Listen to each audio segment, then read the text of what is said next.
怎么了？不舒服啊？少爷，我告诉你件事，你可不要怕。我有什么好怕的？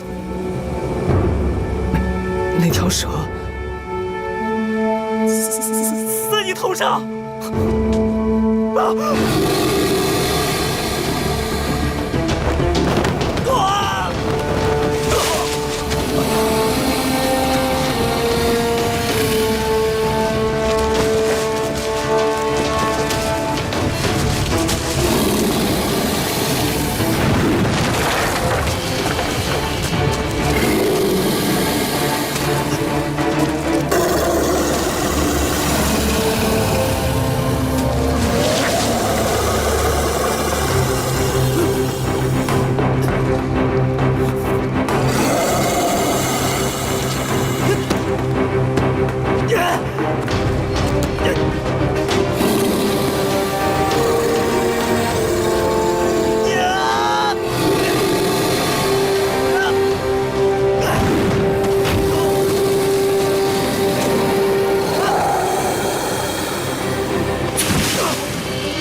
少爷，少爷，少爷，少爷，少爷，少爷。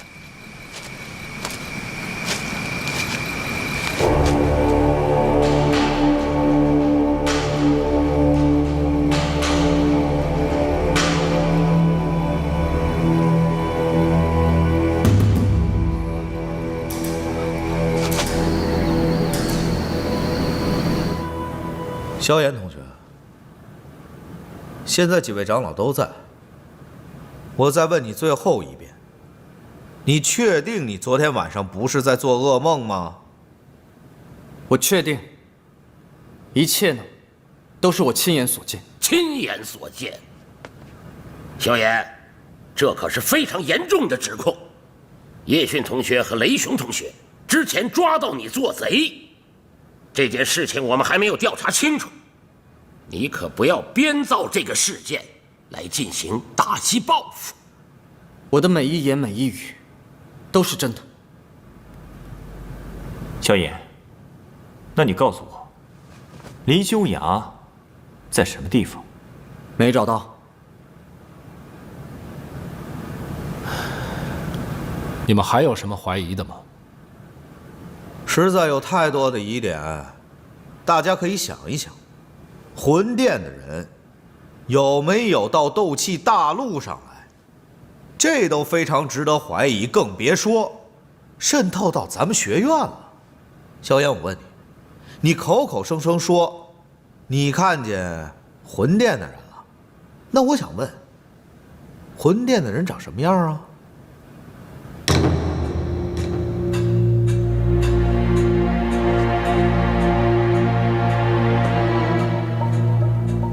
回答不出来就对了，因为见过的人都死了。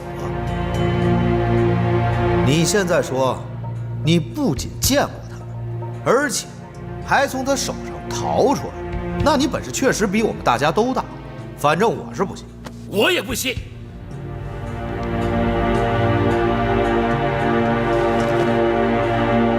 哈！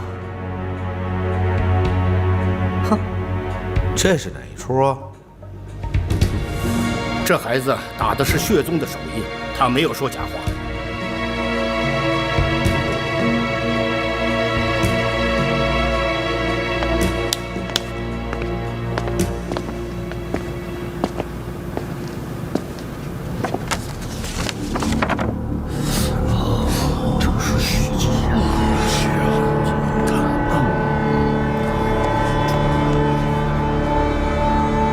相信在座的都知道，这张图上正是魂殿的血迹。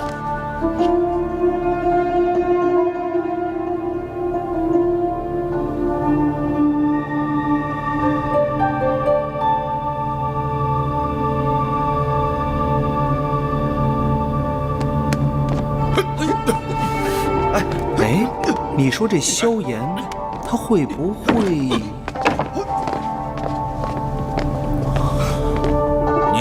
你过来。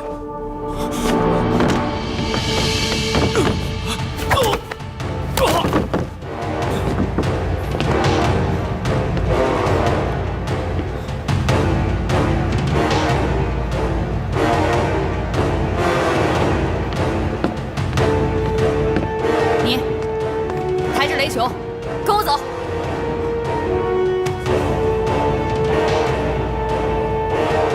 放松一点。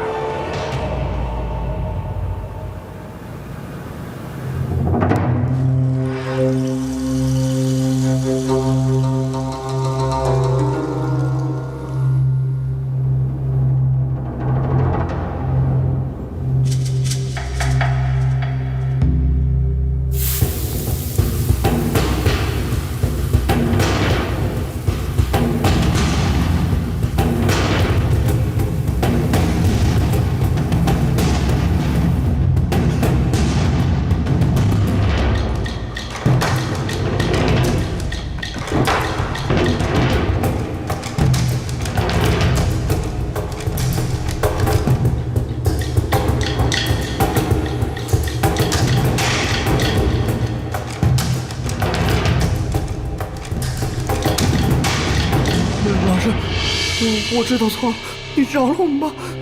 我知道错了，老师，就一下，老师饶了我吧！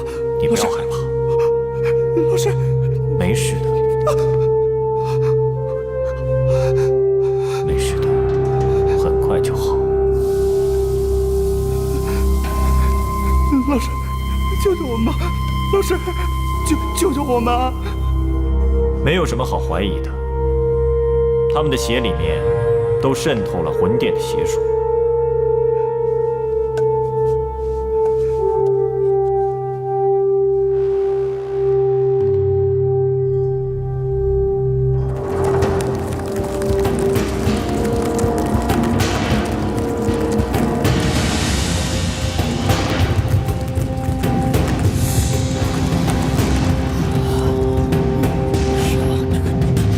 虫子。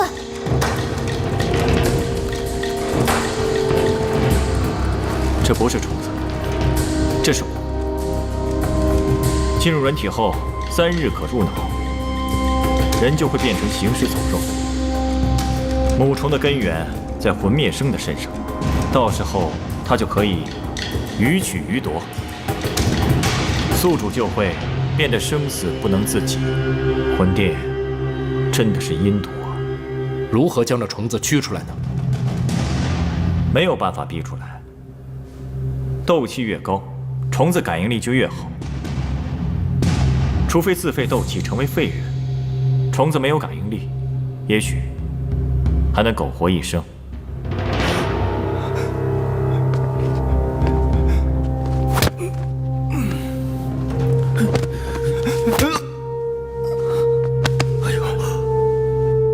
事到如今，我们只有守住这个秘密，才能安住学院的人心。一方面派人去找林修崖，另一方面继续审问他们俩，把整个学院里边任何和魂殿和血宗有关系的人，全部给我找出来，废了他们的斗气，开除出学院。从即日起，取消所有户外活动，通知学生们整理内务。好，我们要拉网搜查。我真是不明白，学院的炼药技术和斗技都是1等1的，这招来的孩子也都是好人家的，为什么他们要加入魂殿呢？这虫子可以活上500年，也就是说，宿主也可以活上这么久。魂殿的人并没有骗他们，他们是受了诱惑呀。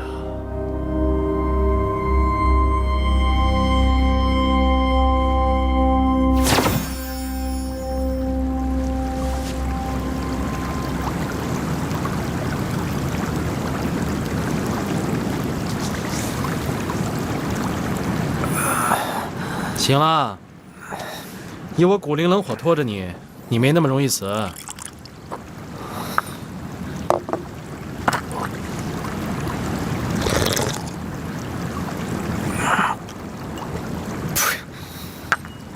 茶壶里放酒。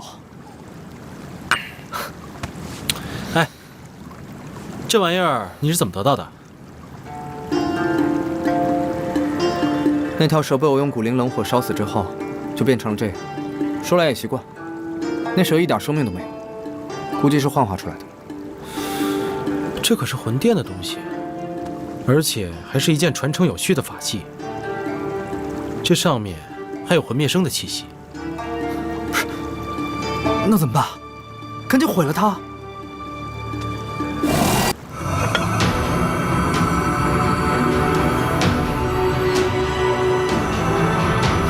算了吧，离开了血宗，我看他也发挥不了原来的邪性。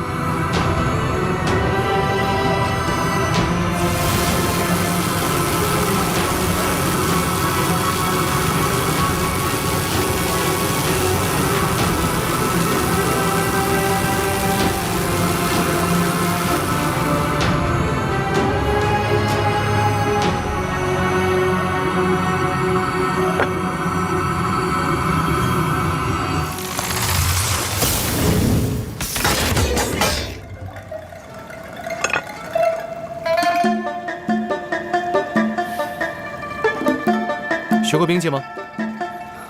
我学过一点刀法，但是练得不好。我呢，传你一套斗技——燕森狮浪尺。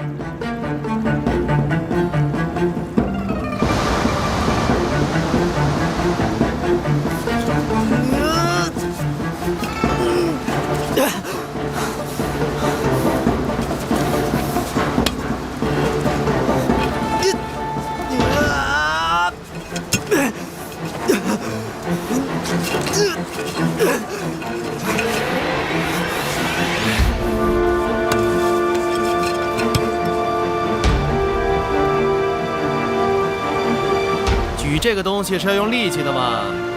我知道，我就是没有力气拿起来。你搬东西用的是什么？用的是你的力量，但你的气没有跟上。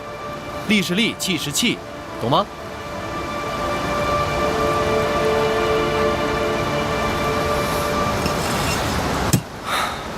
这样吧，你把自己想象成是庙里的佛像、天王，他们在那边一动不动，可这个裙带呢，就这么自然地飘起来。这个现象就叫做斗气盈满。等你可以真正掌握力气，你就可以举得动它了。看好了。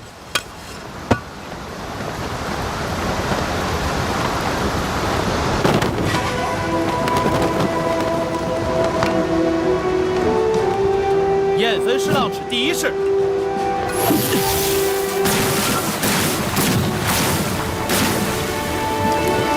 燕分狮浪尺第2式。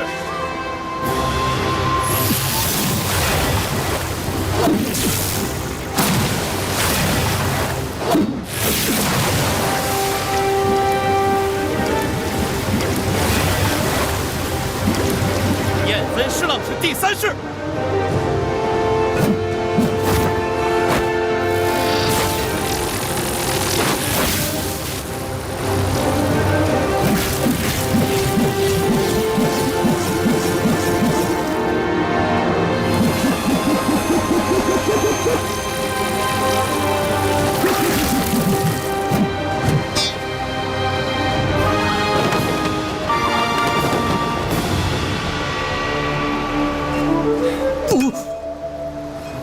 这第3式啊最难练，你要以气御齿，让它在你面前不停地旋转攻击，你的双手才可以解放出来，这样它就是你最好的帮手。你先来第1式吧，练成之后你就可以出去了。练成那也不够啊，到时候打那个范老，肯定还是要靠药老您的斗气。干嘛老借别人的？不会自己练？我怕来不及啊，肯定还是您的斗气和异火好使。别忘了，那界里的时间比外面慢，你可以练成的。范老肯定也在找这东西，没找到之前他不会伤害你朋友的。你呢，把他扛在肩上，去跑个几圈，习惯一下他的重量。去吧。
视线有武器试探的证据，暴晒很彻底，月光正坐下在祷告，乌鸦张开嘴巴，嘴巴，嘴巴。收拾好长廊，全能脆弱的玩笑，走吧，走吧，别随便歌颂。拉开了双拳，瞄准沸腾的时间，走吧，走吧，别大声反驳。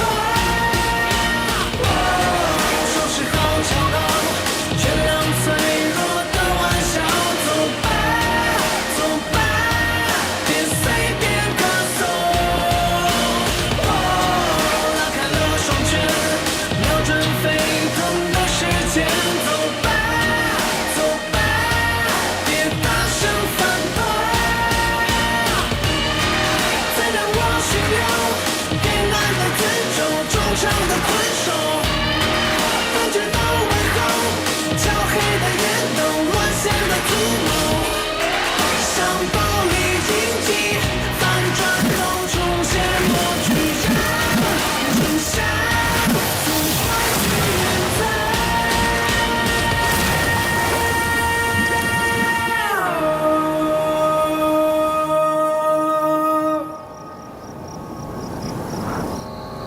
自从进了学校，就没见过萧宁、萧可。没想到，他们两个被魂殿给吸引了。他们两个从小就不学好，也是给萧家丢脸。先不说这个，轩儿，这么晚了，你待在这里，会不会不太合适啊？怎么不合适了？你现在还有心情想这个？你说，林秋芽会不会被他们给带出学校了？没可能，学院四周都有长老看护，血宗那个家伙，就算本事再大，也不敢出这个眉头。那他会不会被……乌鸦嘴！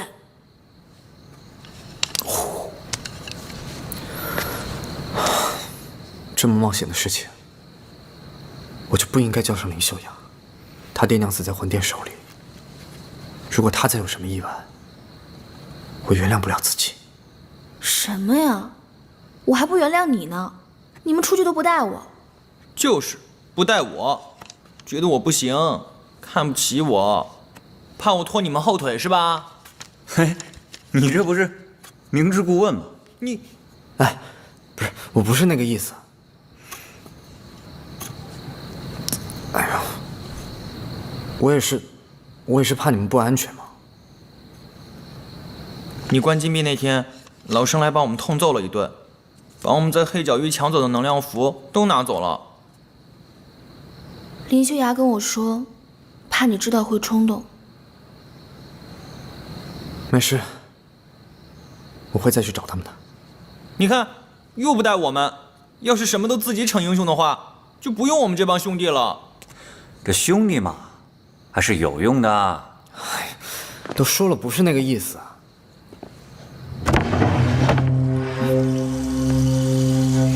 我记得我把门别上了呀。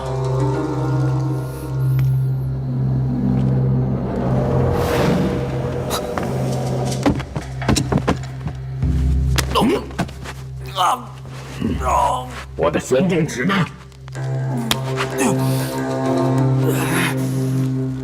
你说什么？你把我的武器带到哪里去了？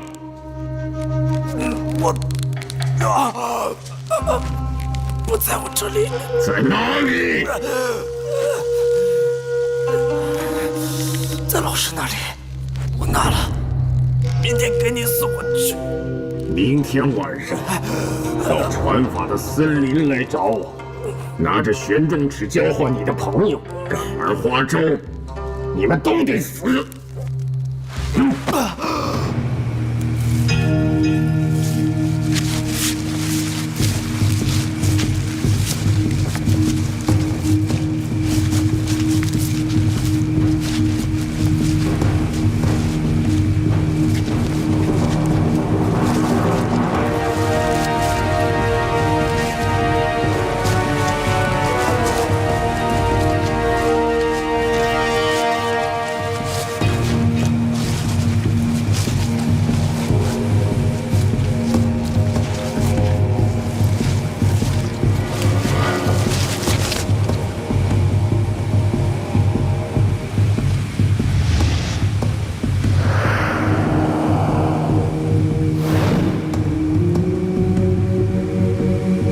武器我给你带来了，把我朋友放了吧。你这个破武器啊，真是够沉的，真不知道你是怎么使它的。你想要吗？让我回去禀明宗主，自有恩赐。那你那10几个弟子呢？他们事机不密，被你撞破，斗气也被废了，这是罪有应得。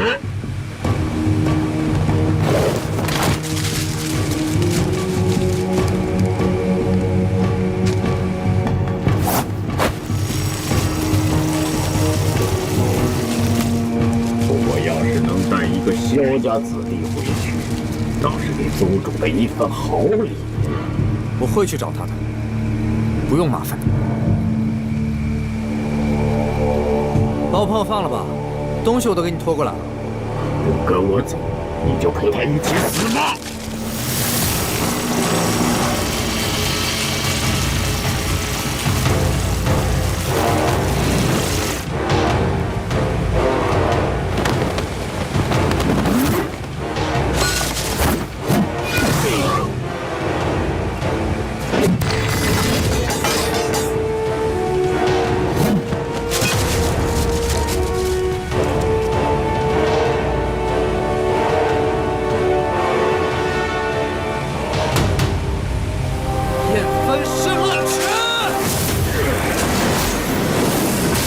刚才那是第一式，现在看我第2式。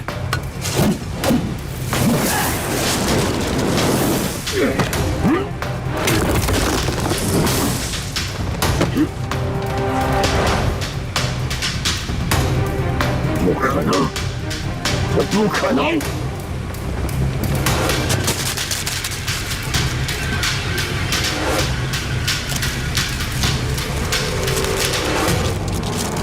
大人说话果然都不算数的。看我第3式，我还没准备好。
没事吧？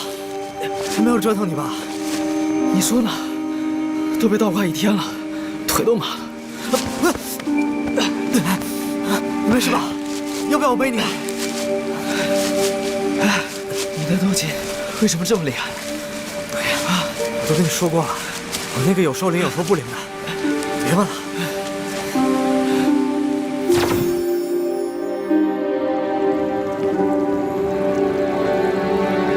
你才刚进城斗师，所以才承受不住经脉受损。真想早日变强。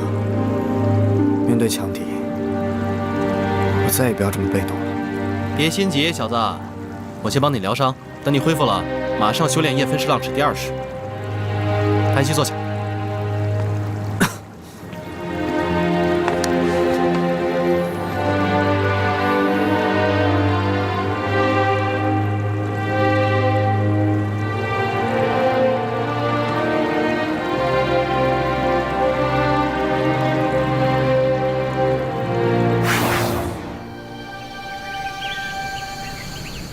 昨夜长老问询了10几个学生，有的学生说看见了萧炎和那个魂殿使者在交手，还不分上下。1、2个人这么说，大概是神志昏聩。可10几个人都这么讲，难道是集体发疯？昨天咱们多少人出去找林修崖呀？啊？为了防备魂殿的袭击，一个长老带1队高年级的学生都没找着，他轻轻松松就把人给带回来了，凭什么？林修崖受了重伤，萧炎也受了轻伤，我让他们回宿舍疗伤去了。这个问题我也问过他，他自己说是他运气好。这种话米长老也信？我的意思，把这2个给叫到长老院来，严加看管，谨防串供。您觉得呢？萧炎这孩子，上次上我课的时候，已经是9星斗者，可这和魂殿的使者比，也就是一个小小的跳蚤。也就是说，还有一个我们看不到的高手。我到森林里去看过他们打斗的痕迹，那斗气恐怕我们学院里没有一个人能够办到。昨晚那个受伤的魂殿使者，天亮之前冲出了学院。看守校门的若琳导师，你自己说吧。我就听见他笑了一声，然后一道红光就过去了。等到天亮的时候，我才发现，他在斗帝写的校名边上留下了一个手印。我把它凿下来了。什么手印？手印啊，就是啊，看看这不是。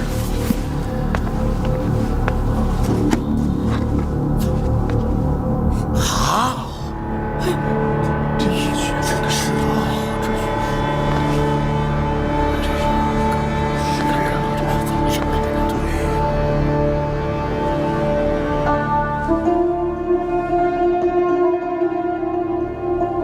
这可是斗宗级别的人物啊！这事儿那就更蹊跷了。萧炎不过是一个9星斗者，他怎么敢去挑战魂殿的高手呢？哎呀，而且在场所有人都说了，他们俩竟然打了一个平手。难道萧炎也入了什么邪门歪道的组织？萧炎身上的斗技是星陨阁和萧家的，没有嫌疑。我是在想，这件事情最初的疑点，究竟是谁把这个魂殿使者带进学院的？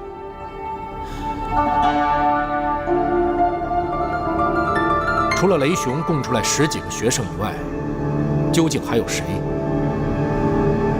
这些我们都不知道，甚至不知道他们在学院里边住了有多久。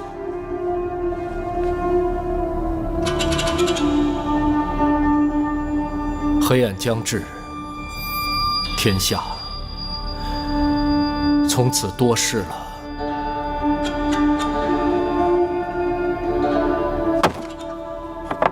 你说这米藤山跟着萧炎是不是串通好的？每次我一说要查萧炎，他是左一绕右一绕，哎，这事儿就不了了之了，怎么回事？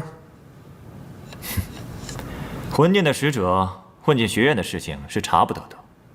如果查了，查不出结果，我们如何交代呀？以后还有什么学生会在学校里面待着？传到皇室那边去，我们如何收场呢？长老院的人是要大事化小，小事化了，把火给灭了。唉，这帮老狐狸。就是这帮老狐狸，他们的工龄比我们的年龄还要长，都已经老到尾巴上长白毛了。你就忍着点吧。哼。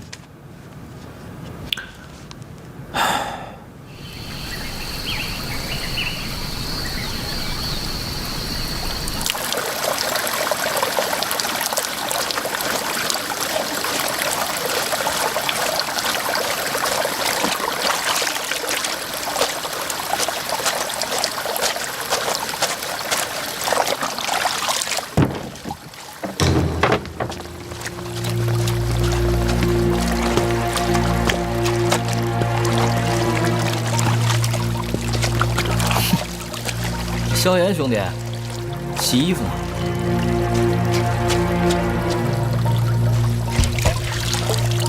看来你还是没有接受教训。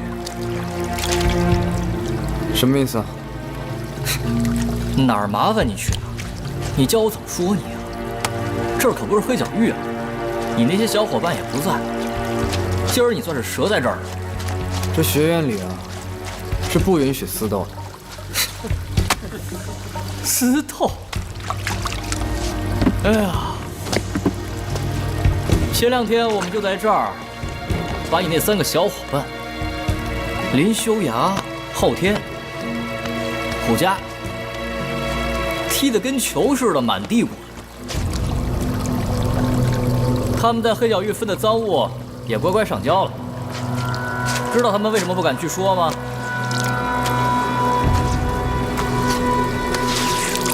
因为那样死得更快。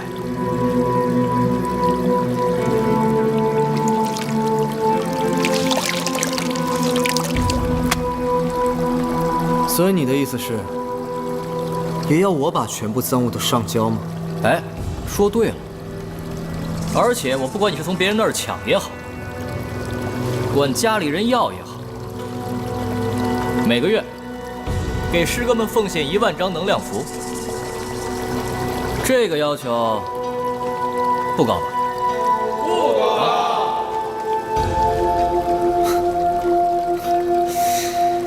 1万，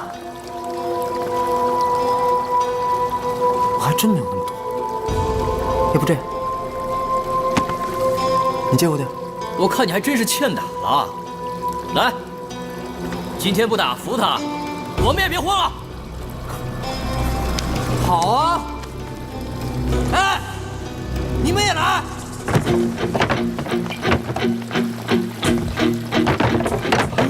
不负来战，不惧纷乱，地抹天旋，生灵涂炭，长恨苦恋，浮出水面，此生可见，飞白如莲，恕我心愿，长梦难圆，是我诺言，经历修炼，凝固瞬间，烟雨容颜，终身一别，无恩无怨，好执着现在手，年少一愁却想烦恼，别烦恼，山呼海啸，驰骋纵天下地小，混沌斩血外道，纷扰任谁刀，插翅难逃。开始来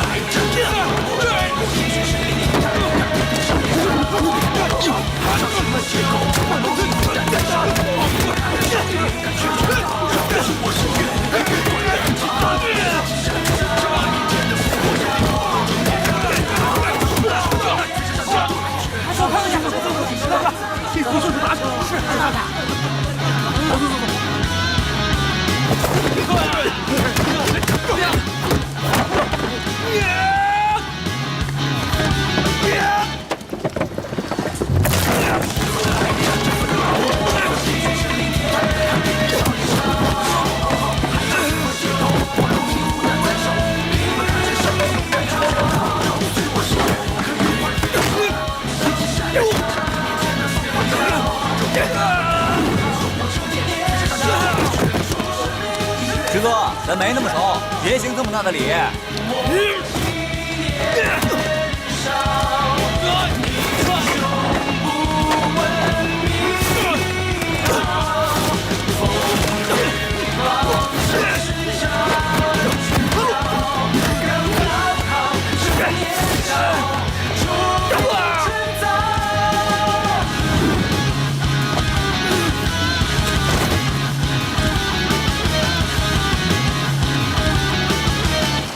萧炎，有种你跟我弟打去！不是，或者你等我啊！你等我准备好，我服了！我服了！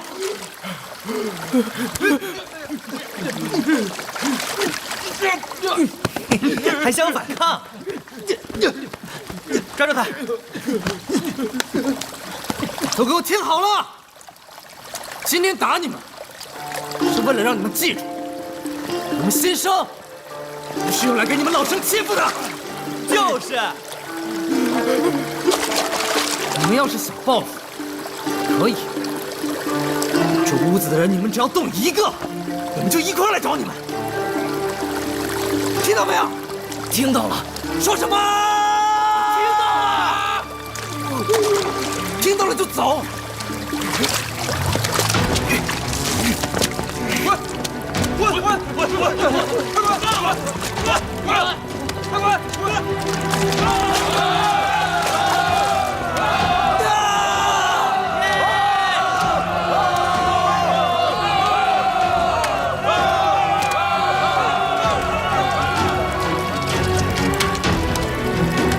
怎么样？有没有受伤的？没有。受伤的无所谓，今天舒服了，明天怎么办？明天干嘛？害怕了？今天我们4、5个打1个可还行，万一旦落单了，还是没着落啊。那我们怎么办？要不咱们也成立帮派，把大家团结在一起，只有大家团结在一起了，才能不受老生的欺负，是不是？那我们叫什么帮？水房帮？叫盐帮。要不是今天你出的主意，我们还不知道被欺负到什么时候呢。你来当帮主。赞成。嘿，什么呀？我就当帮主。盐帮，换个名字再考虑一下吧。哎呀，就盐帮了，就叫盐帮，就盐帮。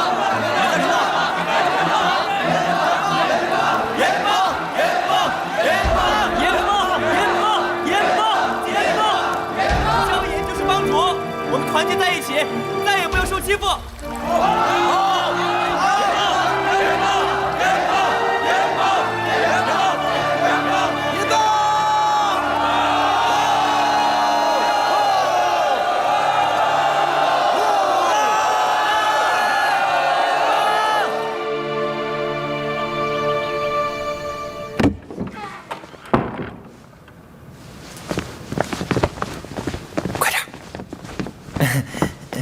若琳老师，哎，你们今天怎么来的这么早啊？是这样的，我们成立了一个小组，想找你签个字。申请表我们都填好了，名字叫做像火焰一样温暖帮助同学小组，简称盐帮。对了，盐帮要开展的活动包括团结新生、联合老生、帮助落后的学生、追赶先进的学生。让大家在这个学院的大家庭中感受到温暖。帮主萧炎，也就是帮助同学们的主要代表；副帮主萧薰儿，骨干成员林修崖、顾佳、昊天。我们承诺团结友爱，好好学习，绝不给老师添麻烦。您的名字签在这里。对。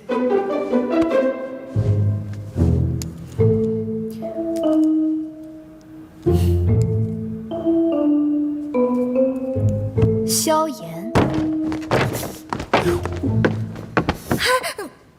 真是说到谁谁就到啊！我上毛测，申请表都写好。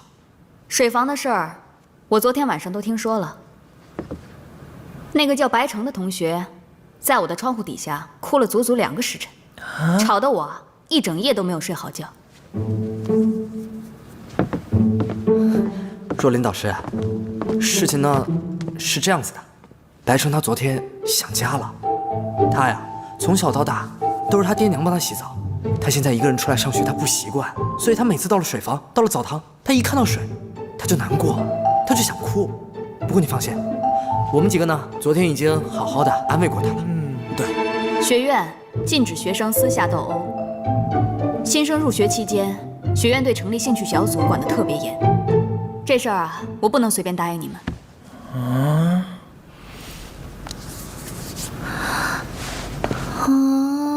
若琳导师，我知道你对我们最好了，那我们怎么办啊？刚才你们说成立的那个兴趣小组叫什么来着？啊，像火焰一样温暖帮助同学的小组。好啊，既然这么说了，那你们就要说到做到。对待白城呢，也要多关心多团结，他毕竟是你们的师兄嘛。大家要是有什么误会，说开了就好了，是不是？是，我们保证做到，保证。还有，你们的帮规上必须要有惩罚措施。有，早就准备好了，老师，早上让我来。老师，你看，严帮惩罚措施，看，若私底下斗殴者，负责人帮主萧炎；若破坏公共设施者，负责人帮主萧炎；若中饱私囊、私藏能量符者，还是萧炎。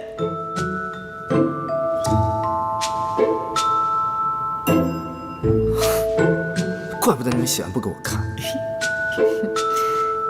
行啊，既然责任人已经明确，那万一要出什么事的话，就有责任可循了，是吧，萧炎同学？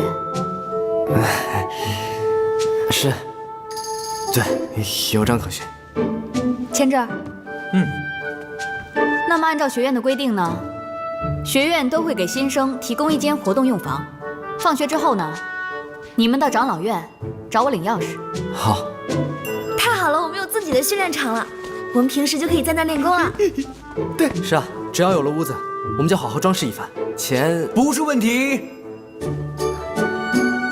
好，记得你们今天承诺的话，加油！感谢若琳老师，谢谢，谢谢，老师。快走，走吧，走。谢谢老师。耶！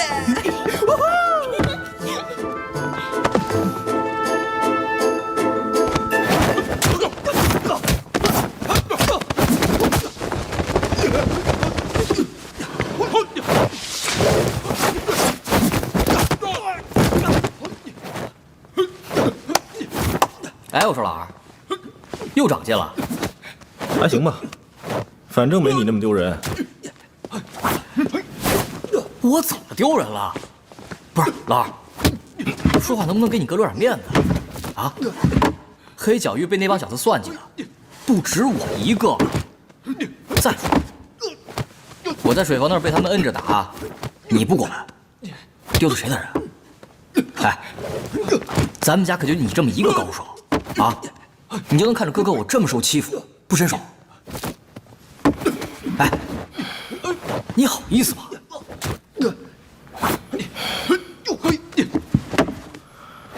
其实我早就想揍他了，就是一直没找到机会。私斗这事儿违反校规，我可不干。像你一样，跑到水房让新生给打一顿，我啊丢不起这人。哎，下战书，你给他下战书啊！我多大他多大呀？我给他下战书，他也配？不是，那你就看着我挨打呀？啊，咱们兄弟俩这口气就这么忍了吗？等我找到机会，打不死那小子。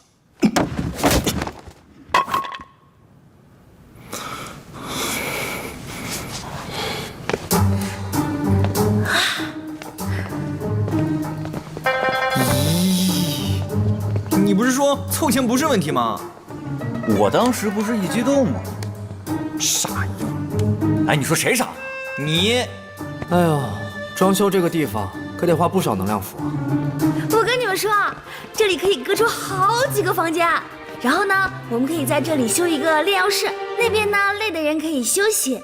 那再放2个茶桌，我们可以喝茶。另外，我还要个很宽很宽的回廊。前面那片荒地，我们可以整理出来种花。不管怎么样，我都要这个修炼室。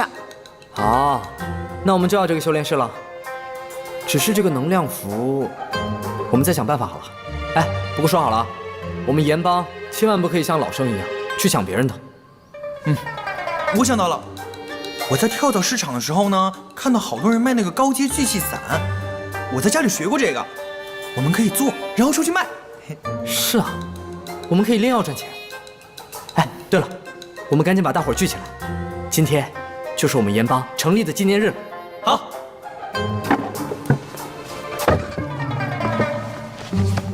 哎，算了吧，我哪会？那哪行？你不讲谁讲？必须讲。不是，我不会。哎，你可以的。喂，盐帮萧炎不讲，谁讲？哎，大家注意了啊！有请肖帮主来给大家讲2句。讲2句。哎，今天我们盐帮就正式成立了。那个大家都不会喝酒，我们就喝点水，意思一下。哎，我们的宗旨就是，我们不欺负别人，别人也不准欺负我们。那个你们大家都推举我当帮主，好，那我就当。不过你们以后可得都听我的啊！我们都听你的。干！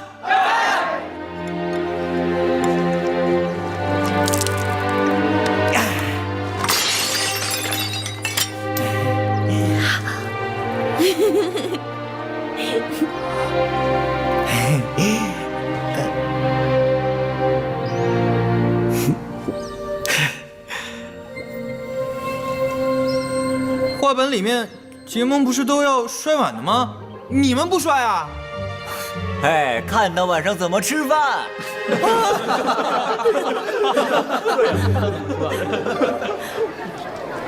哎，我觉得我们可以找一间风水好一点的。哎，你看这家怎么样？不行，不好，去前面看吧。好吧。哎，小动物这家怎么样？哎，这家看起来挺大的，去看一下吧，薰儿。可以啊。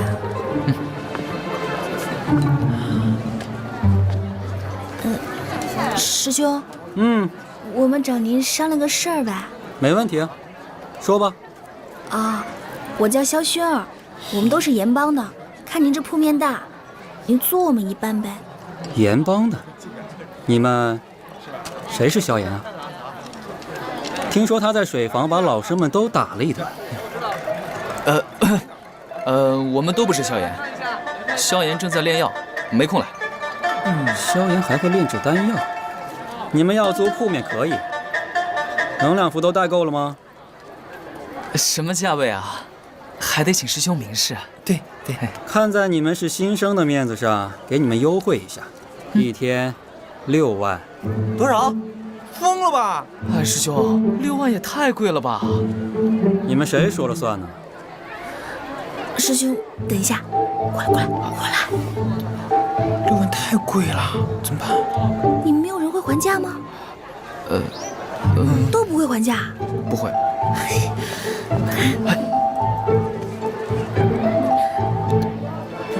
师兄，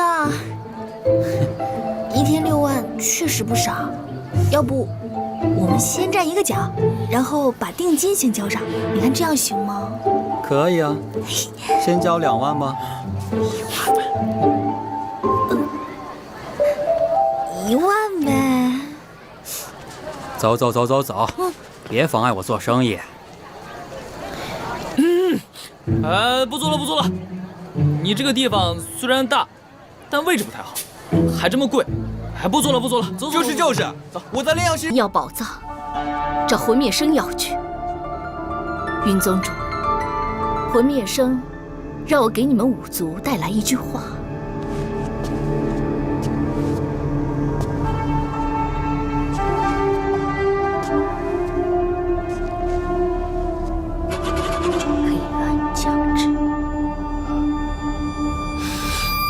你也怕了？其他家族的人追来，说他是叛徒，说他杀害了药师族，吞噬了门派的宝藏，逼他自杀。娘！夫人即使如此，也不能洗清萧家的污名。你们是连体手来逼我啊！认为宝藏一定在我这儿。你已经把萧家拖到万劫不复的境地，难道还要私藏宝藏不成吗？那我就给你们个说法。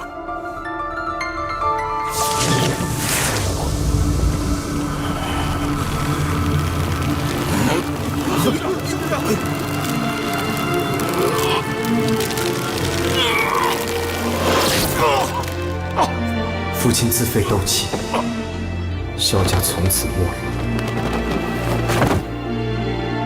我有时候觉得娘说的不对，那恐惧在我心里住了7年。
力做一个强者。我想知道我娘死去的真相。可那真相是，7年以来，不管多努力，我的斗之气一直在退步。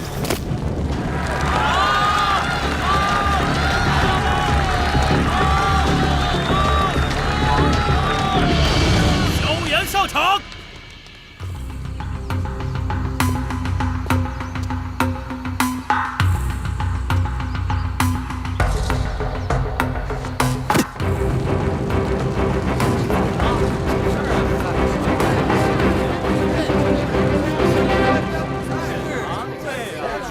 我叫萧炎，是这个大陆上最后一个废柴。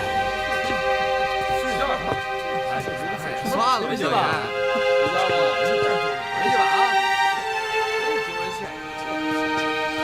萧薰儿上场。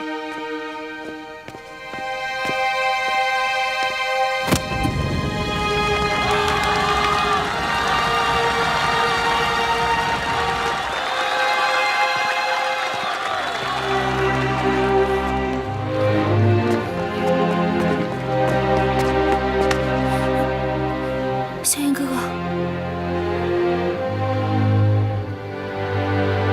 我现在还有资格让你这么叫吗？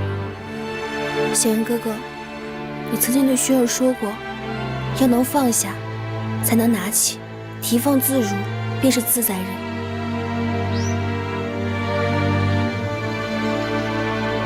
我们回去吧。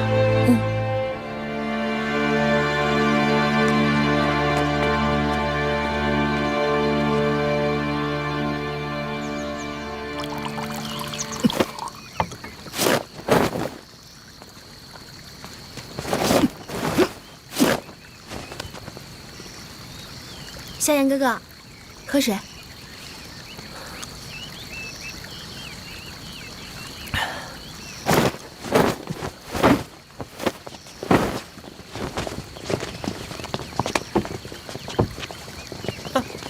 瞧瞧嘿，废物倒是挺努力呀。别听他们的，萧炎哥哥，你现在这么努力修炼，我相信总有一天你会成为一流的斗者。可惜再怎么努力，也是废物。哟，说你呢，废物，不服啊？是不是不服？啊？干嘛？问你是不是不服？小废物还敢动手！斗之气稀薄的像个小孩一样，还有女的护着你。哪儿啊？什么意思？哪儿啊？追啊！追！追！别跑！别跑！站住！别跑！站住！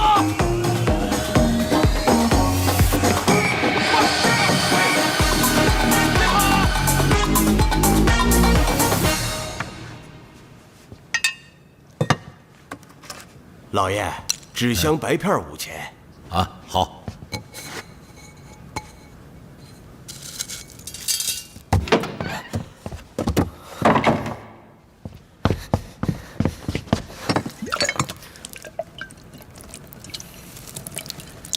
又打架了？打了。爹，你传我怒石狂罡功法，我要打败他们。你不是那块料，我可以没日没夜的练，我比他们都要努力。就算我退步，我也不会像你一样，自己废了斗气，躲在这里看账本。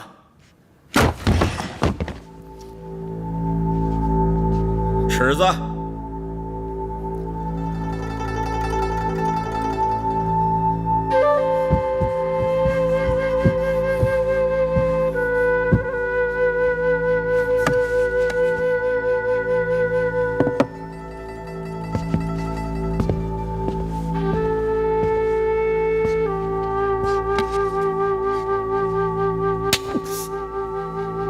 管好你的嘴，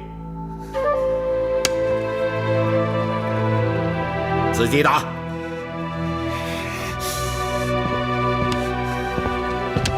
跟我来。走走走。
萧炎哥哥。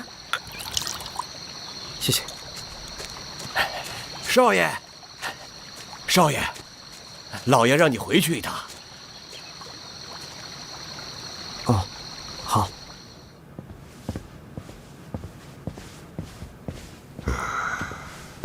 爹，你来了。这位是萧家药铺的掌柜万先生。哦，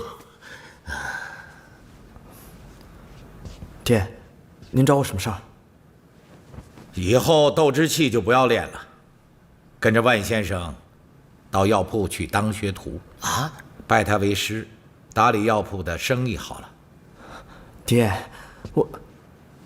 我要当斗者，过段时间我们就要考迦南学院了。如果考不进学院的话，以后是没办法当一个好斗者的。你不是这块材料。我是。我是。今年斗之气大会，你第几名啊？斗之气几段？爹，我一定会练成的。你别让我去当伙计，我比任何人都要努力。我做梦我都在练功。万先生，您请上座。啊，您请上座。来，请坐。来，现在你在这儿奉茶，跪下，给万先生行大礼，认他为师以后打理药铺的生意。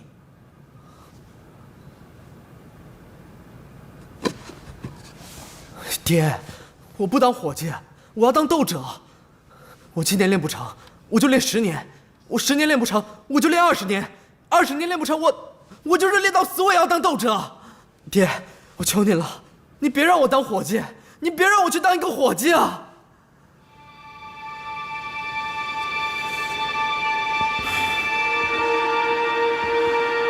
孩子，你这样的资质，做了斗者死得更快。如果你出了什么问题，我没办法向你娘交代。认命吧。来，拜师。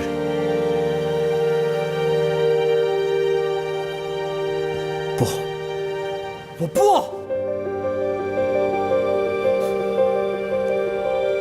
好，你金贵，那我要替你。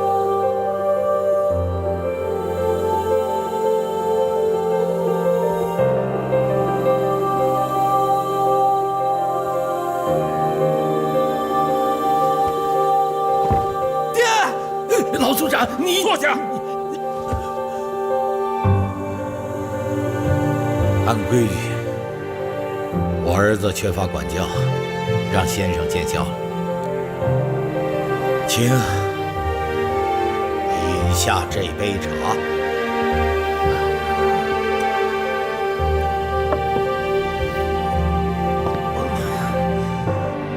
老爷。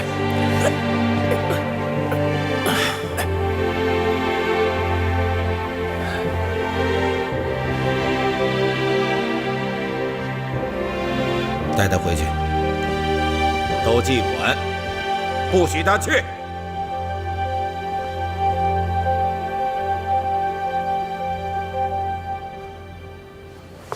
后院呢，是囤药材的地方。那边存着的呢，都是药酒坛子。哎，记住了啊，这个特别贵，你可别摔碎了。来，现在先把这个巨灵草炸了。哎，你别抓那么多呀！把药草压实了，再下刀，切碎点儿。哎，我听说你练过，我平时啊也喜欢打几下。前一阵我在斗技馆墙头上偷学了几招，我打下给你看啊。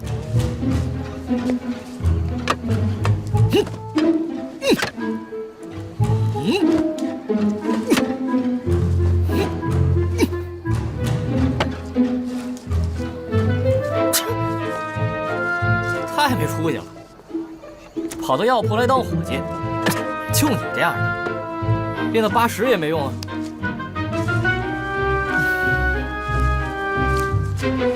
哎，你慢点儿，这都弄坏了，师傅又该乱骂人了。你把炸好的去灵草送到斗技馆去。哪个斗技馆？当然是萧家的斗技馆了。族长吩咐过了，说他们要考江南学院，然后每天需要补充气血，啊。